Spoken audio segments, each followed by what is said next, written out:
Tonight's lecture is over urbanization and sustainable communities. As she walked her dog Xena, Mayhora Carter considered her options. She had moved back home to save money while she attended graduate school.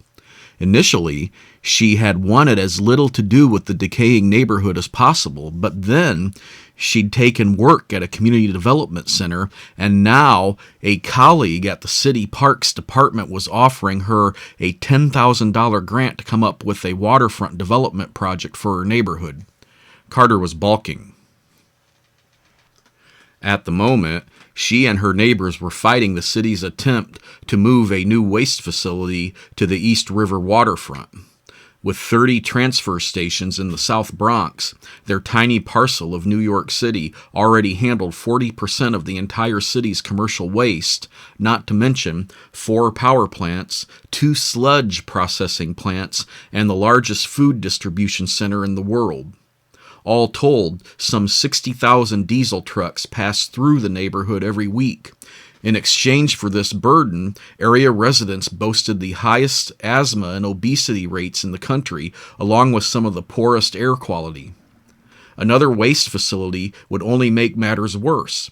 Consumed with this battle, Carter wasn't sure she had time or energy to take on another project. Moving on, besides, the idea of developing waterfront property in the South Bronx seemed a bit naive to her. Like most of her neighbors, Carter had lived in the neighborhood most of her life. She knew full well how inaccessible the surrounding river was to residents. The waterfront, all of it, had long been claimed by industry.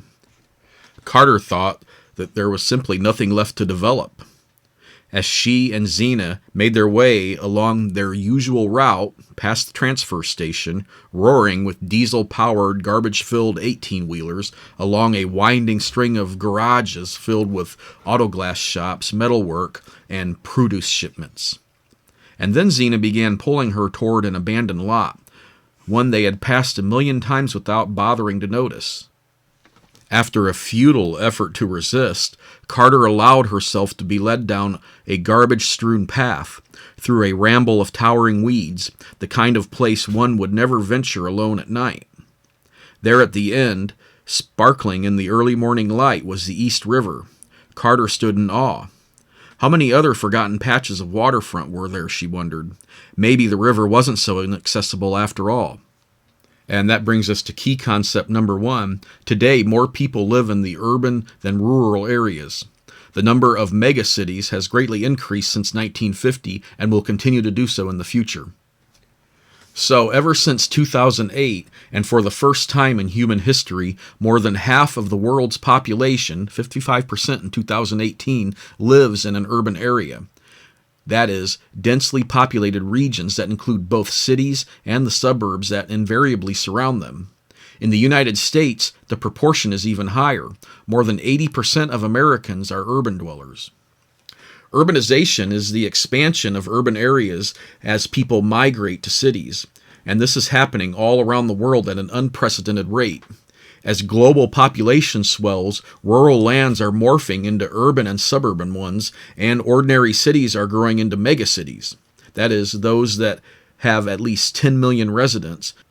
With nearly 19 million inhabitants in 2018, the New York City metropolitan area qualifies as the largest city in the United States and one of the world's 33 megacities. In the coming decades, the world's share of urban dwellers will continue to grow. In 2018, about 23% of the world population, around 1.7 billion people, lived in a city of at least 1 million. Human population continues to grow at a rapid rate, and the United Nations predicts that the next billion people added to the planet by 2030 will live in these big cities.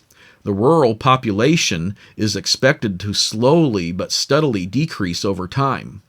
Cities everywhere will continue to grow, including megacities. By 2035, it is predicted that there will be 43 megacities, compared to only 5 in 1980 and 33 in 2019. And more of them will be amazingly large.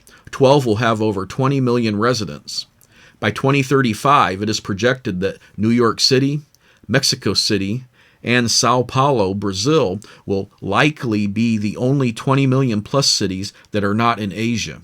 And that brings us to our infographic number 1 on page 163. The world's population is becoming more urban. The growth of megacities, those with at least 10 million people, has increased dramatically over the last half century. In 1950, there were only 2 megacities, New York City with 12.3 million and Tokyo, Japan with 11.3 million.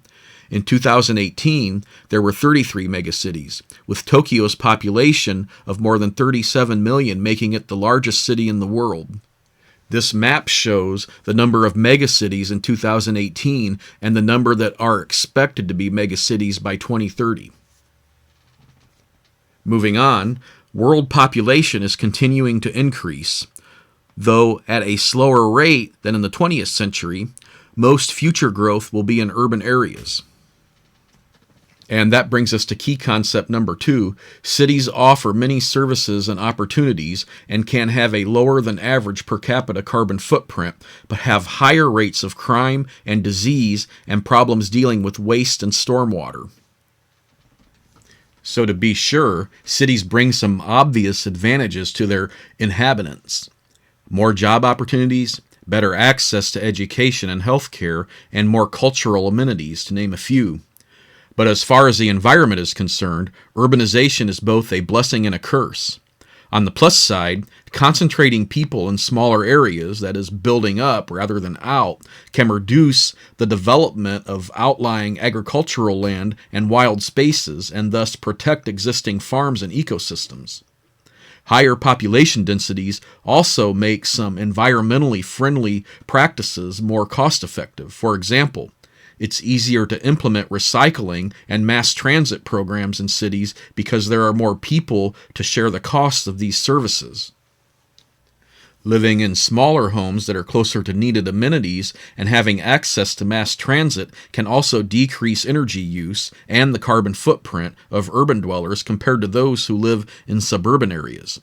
In general, the more affluent a nation or city, the higher its footprint, but equally affluent nations or cities within a country can have very different carbon footprints. Those with lower footprints serve as models for city planners as they seek to decrease the environmental impact of their city. On the minus side, cities are locally unsustainable. They require the import of resources like food and energy and the export of waste. Because they are densely populated, most cities are also hotbeds of traffic congestion, which pollutes the air, and sewage overflow, which pollutes nearby lakes, rivers, and coastal waters. High-density communities also put people in frequent close contact, which increases the chance that communicable diseases will be spread. Another problem stems from the way cities are designed and built, namely the replacement of vegetation with pavement. Plants absorb water, filter air, and regulate area temperatures. Asphalt, pavement, and concrete do not. Just a sidebar, remember from Module 2.1 when we were discussing Biosphere 2, they were saying that concrete does absorb CO2. In fact, blacktop that covers most cities prevents rainwater from being absorbed into the ground, which in turn diminishes groundwater supplies and can lead to flooding. Cities also require an abundance of energy. This trifecta, consisting of too few plants, too much pavement, and high energy use, conspires to trap solar heat absorbed and put off by buildings, making cities warmer than their surrounding countrysides. This phenomenon, known as the urban heat island effect, can result in higher energy use to keep things cool in the summer, raising the carbon footprint of the city. And that brings us to infographic 2A on page 164. Many large cities have lower ecological footprints than their suburban neighbors due to things like less personal vehicle travel, smaller homes, and efficiencies of scale. In a study that evaluated the carbon footprint of 13,000 cities, the carbon footprint generally increases with affluence. There were many affluent cities with much lower footprints than others. Evaluating these lower footprint cities can help city planners design cities with lower ecological impacts. In this graph, the national carbon footprint is shown along with the highest and lowest footprint evaluated cities in that particular country. And this infographic 2B is on page 165. So this table essentially shows the trade-offs of urbanization. It lists advantages and disadvantages. Please spend a little bit of time on your own going over this table.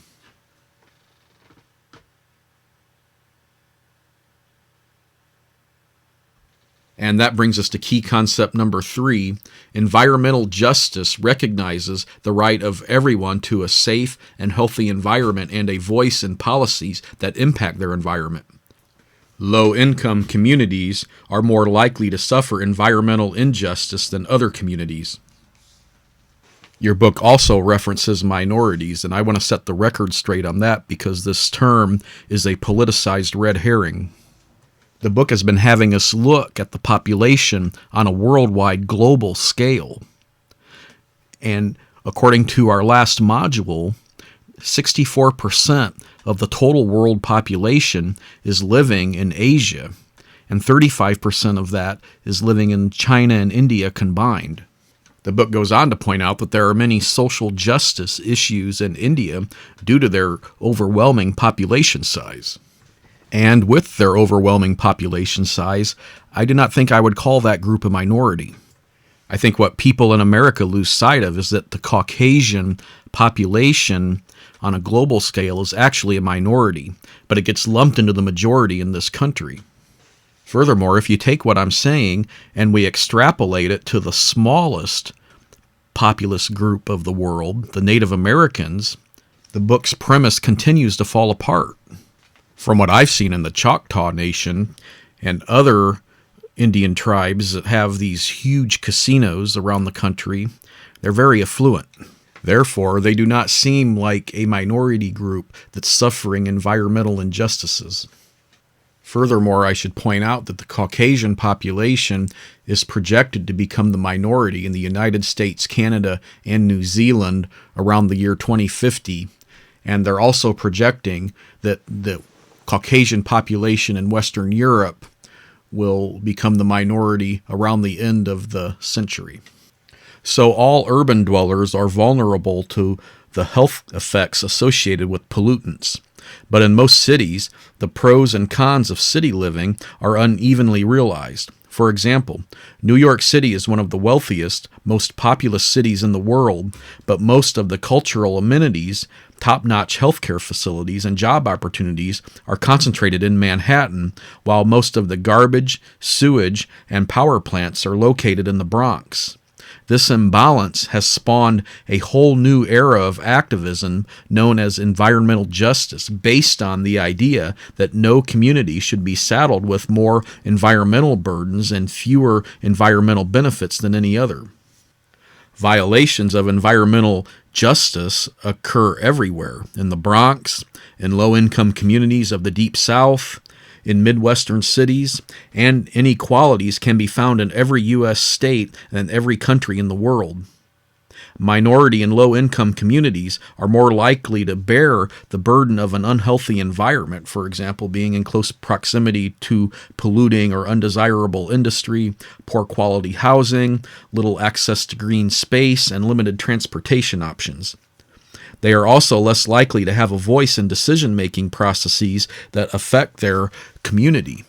In the United States, the Environmental Protection Agency and other federal agencies seek to address issues of environmental injustice and offer programs and avenues for individuals or communities to address problems they face. Environmental justice issues are particularly relevant in the most impoverished cities in the world. In Mumbai, the largest city in India, with just over 20 million people, more than 8.5 million are slum dwellers who live in appalling, overcrowded conditions, as many as 18,000 people per acre, without adequate sanitation or running water. Globally, more than 1 billion of the world's population lives in slums, mostly in large cities in developing countries. With most future population growth predicted to occur in large cities, urban planners are desperately searching for ways to create cities where the basic needs of residents are met and where the environmental benefits outweigh the environmental costs. The story of how the South Bronx waterfront was lost and then reclaimed provides important lessons about how to do this. And that brings us to infographic number 3 on page 166. All communities should have equal access to a clean, safe, and healthy environment, but traditionally, minorities and low-income communities are saddled with more environmental burdens than their neighboring communities. The EPA and other federal agencies identify goals that are shown in this diagram and provide programs that work to bring about equity in environmental quality and participation in decision-making processes for all communities. Many nonprofit organizations, such as the Environmental Justice Foundation, also work toward the same goals. And that brings us to key concept number 4. Suburban sprawl displaces farmland and natural areas. Suburban residents often have a higher per capita environmental impact than urban dwellers. So in the late 1940s, the South Bronx was a mostly European-descended Caucasian working-class suburb of Manhattan. But as more non-Caucasians moved to the area, Caucasians moved to nearby commuter towns. Today, urban flight, which is the process of people leaving a city center for surrounding areas, is triggered by a variety of forces, including overcrowding, noise and air pollution, the high cost of city living, and in some cases, racial tensions. So no matter what the cause, urban flight results in suburban sprawl, a slow conversion of rural areas outside of a city into suburban and exurban ones. Exurbs are more sparsely populated towns beyond the immediate suburbs whose residents also commute into the city for work. As its name suggests, suburban sprawl tends to spread out over long corridors in an unplanned and often inefficient manner. By covering ever greater swaths of terrain with concrete and pavement, sprawl reduces the amount of land available for farming, wildlife, and the provision of ecosystem services. Because of the haphazard way in which they are developed, the resulting communities are heavily dependent on driving, unlike cities, which are densely populated and can accommodate mass transit systems. Suburbs and exurbs require residents to drive almost everywhere they need to go, and because suburban homes are typically larger than urban ones, and exurban homes are often even larger than suburban ones, they tend to have a greater environmental impact.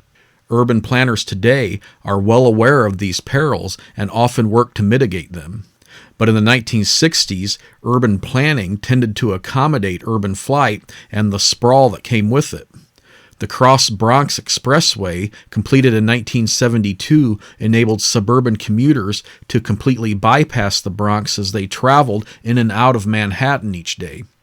But the expressway segregated the aligning borough from the rest of New York City. And that brings us to infographic number 4 on page 167. Urban flight often leads to suburban sprawl, that is, low population density in developments outside of a city. Homes typically get larger the farther they are from the city, and residents have a larger environmental impact, larger homes, and more time spent driving. The suburbs now have their own suburbs, the exurbs, which are commuter towns that are beyond the traditional suburbs, but whose residents still commute into the city, often an hour or more each way. Both suburbs and exurbs often displace farmland and wildlands. I just want to point out here that I feel that this book is making some very broad generalizations about the suburbs. So as a person who's lived in both the city and the suburbs, I can tell you that if you go down Moss Avenue in Peoria, Illinois, there's huge houses. And have you ever been to Hyde Park in Chicago? Again, very large houses. And there are a number of suburbs that have relatively small houses compared to some of the houses in the city. Plus, I'd like to point out to you all of the farmland that's being subsidized for what we call quote-unquote green energy. Just ask the rhetorical question, how much money are these farmers getting for turning their farmland into solar farms or wind farms?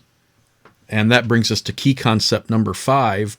Green spaces improve the local environment and mental and physical health and have been linked to a decrease in crime rates. So Mayhora Carter knew that replacing the abandoned lot with a park would be a big first step toward righting some of the wrongs that her community had endured. The trees and plants would trap pollutants from the air, preventing them from infiltrating people's lungs. The grass and soil would absorb rainwater so that it could no longer carry trash and detritus from streets into the river. And claiming even a small patch of waterfront for themselves would give Carter and her neighbors a sense of ownership, not to mention a connection to nature. Indeed, studies have shown that green spaces in a city improve both physical and psychological health of people who live near them by providing more opportunities for physical activity, relaxation, and social interaction. Community gardens offer the chance for fresh produce, that is, a healthy food option often lacking in low-income urban areas. There is even evidence that the presence of green space makes an urban area safer. For example, in Bogota, Colombia, in the late 1990s, a particularly environmentally conscious mayor noticed that while his city was designed to accommodate heavy automobile traffic, the vast majority of his electorate did not drive. So he narrowed municipal thoroughfares from 5 lanes to 3, expanded bike lanes and pedestrian walkways, and established a string of parks and public plazas throughout the city. The result?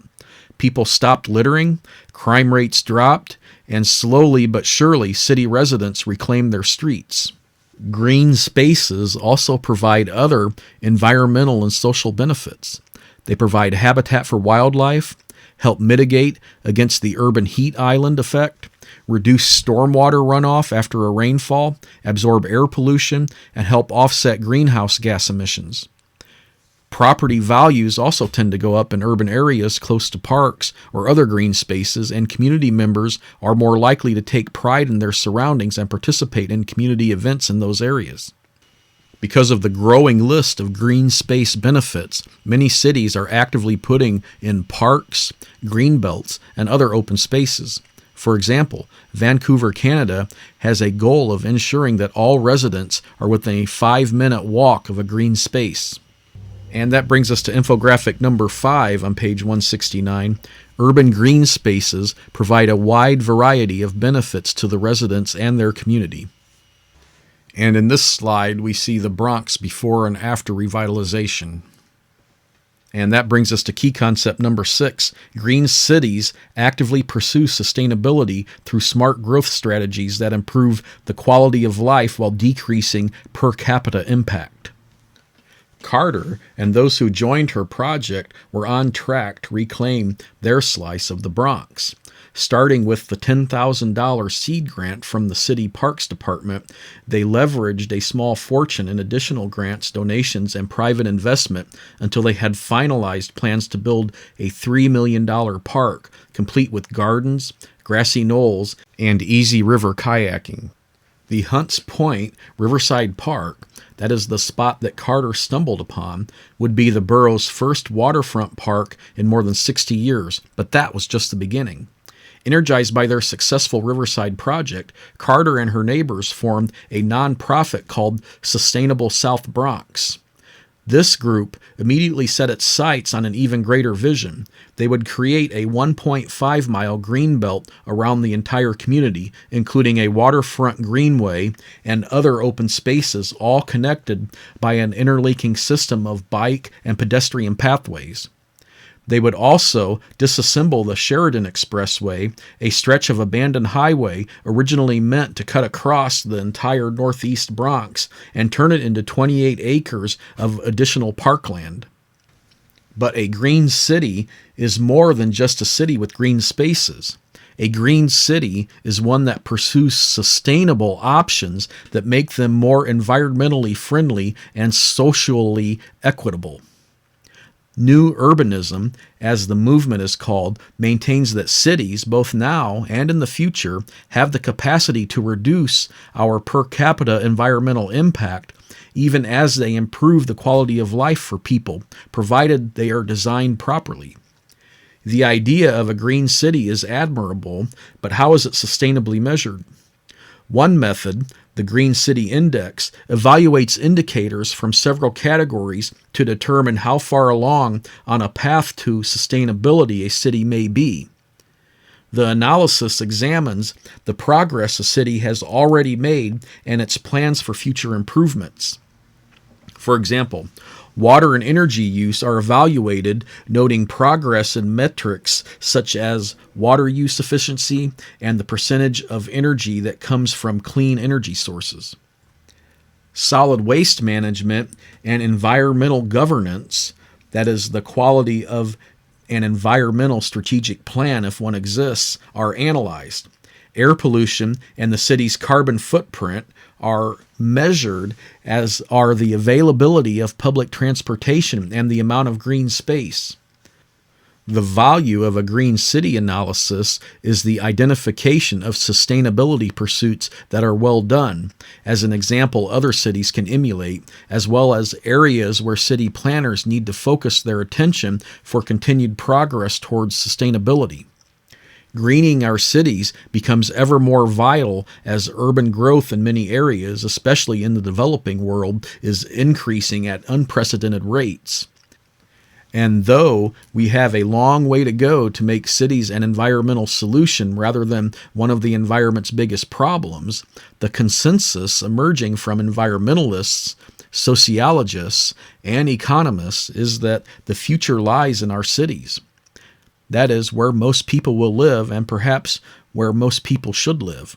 Cities promote interaction among diverse groups of people. This, in turn, promotes the exchange of ideas and lessens cultural and economic barriers. Many cities around the world are pursuing sustainable development and paving the way for others to do the same. Sustainable cities are cities where the environmental pros outweigh the cons. That is, where sprawl is minimized, walkability is maximized, and the needs of inhabitants are met locally. Strategies that help create green cities, those that have walkable communities with lower environmental impacts, are known as smart growth. To achieve self-sufficiency, for example, a sustainable city might maintain a mixture of open and agricultural land along its outskirts to provide a large part of the local food, fiber, and fuel crops, along with recreational opportunities and ecological services.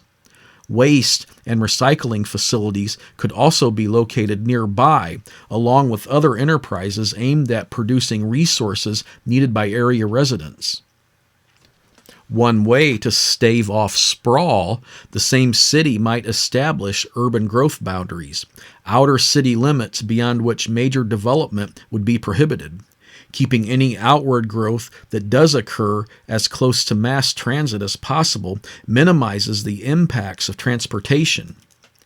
Infill development, that is, developing empty lots within a city and building up a parking garage rather than out an expansive parking lot, also minimizes the amount of land used. Plano, Texas, did this where it created its legacy town center, a mixed-use community with a range of housing options alongside shops, parks, and restaurants in an existing office park. The area is now attracting other industries, bringing more jobs to Plano. Smart growth also provides a range of options for reducing traffic congestion and air pollution that comes with it. For example, reliable public transportation, car-sharing programs that allow residents to use cars when needed for a monthly fee, and sidewalks and overhead passageways that allow pedestrians to safely cross busy roads. To encourage more walking and less driving, zoning laws might allow for mixed land uses where residential areas are located reasonably close to commercial and light industrial ones. A final smart growth strategy is to seek out community and stakeholder input so that decisions can be made in collaborative fashions. For example, as part of their standard protocol, city planners in Chicago engage in a wide variety of stakeholders as they pursue a growth and economic development path that links local planning efforts to the greater regional vision. So, of course, building an ideal city from scratch is easy compared with the task of overhauling an existing city. Upgrading decaying infrastructure like roads, public places, and sewage and water lines can be more expensive than new construction, and the process is disruptive to residents. Even so, there are plenty of ways that American cities can push themselves into the environmental plus column. Persuading people to support smart growth, as Carter and her colleagues soon discovered, is a matter of showing them that the benefits could be economic as well as environmental. Developers, government, and residents all need or want some tangible, positive return. A major park project would surely be a boon for all three. Developers would be guaranteed millions in waterfront development contracts. Residents could look forward to cleaner air and water, a prettier neighborhood, and better health. Local businesses and state and city governments would save a bundle in healthcare costs. The Green Belt would also spur the local economy. Such vast stretches of public space would attract street vendors, food stands, bicycle shops, and sporting goods stores. Many of these benefits are being realized. The area has seen an increase in the number of small businesses and jobs in recent years. And that brings us to key concept number 7. Green building design focuses on efficient use of energy and water and on building materials with low environmental and health impacts. So buildings and cities are major energy users. They consume an estimated 40% of global energy and generate around 30% of the world's greenhouse gases, making them key targets in the quest to reduce our overall environmental impact.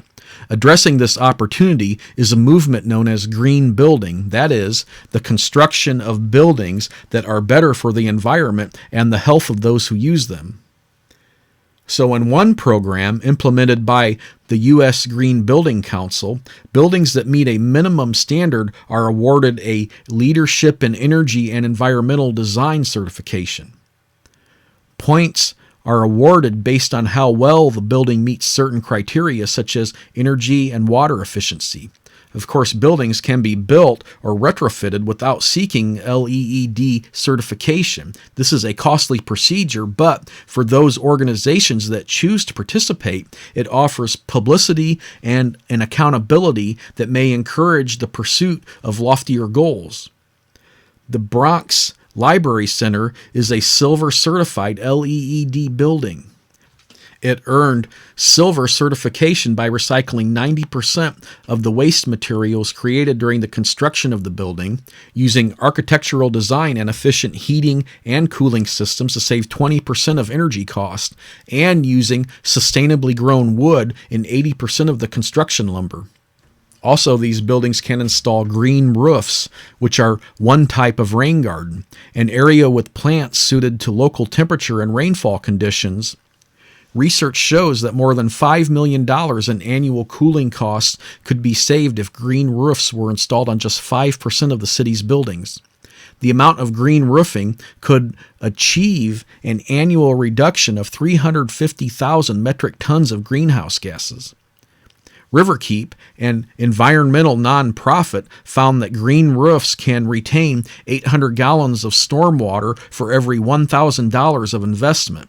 This eases the pressure on the city's overburdened sewer systems and mitigating water pollution from stormwater runoff. By the time the Hunts Point Riverside Park opened, dozens of cities across the country, from Madison, Wisconsin to Miami, Florida, had taken up the mantle of sustainability and smart growth. Currently, the United States is leading the world in green buildings. The Bronx received an award for Via Verde, a LEED Gold mixed-income housing complex that incorporates a wide variety of green building features such as solar panels, natural lighting, and green roofs. It also has easy access to transportation and a neighborhood medical clinic on site. The project was so successful, it prompted New York City to change its green zoning rules to make it easier to implement similar projects throughout the city. And that brings us to infographic number 7 on page 174. Many steps can be taken to build or retrofit a building so that it has less environmental impact and is a healthier environment for those who live, work, or go to school there. And that brings us to our core message for this chapter. Cities are an environmental blessing and curse. Urban green strategies benefit citizens, businesses, and the environment because they reduce environment-related health problems and reduce degradation of natural resources. More than 50% of the world's population lives in cities. That number is growing. Greening cities is crucial to lowering our environmental impact. And now we'll summarize our chapter. Cities can be both an environmental blessing and curse. Many green strategies can be utilized to plan or retrofit cities in such a way as to benefit citizens, businesses, and the environment. The Bronx is one example of how determination and perseverance can ultimately revitalize an impoverished community, giving everyone access to a cleaner and healthier environment regardless of income level.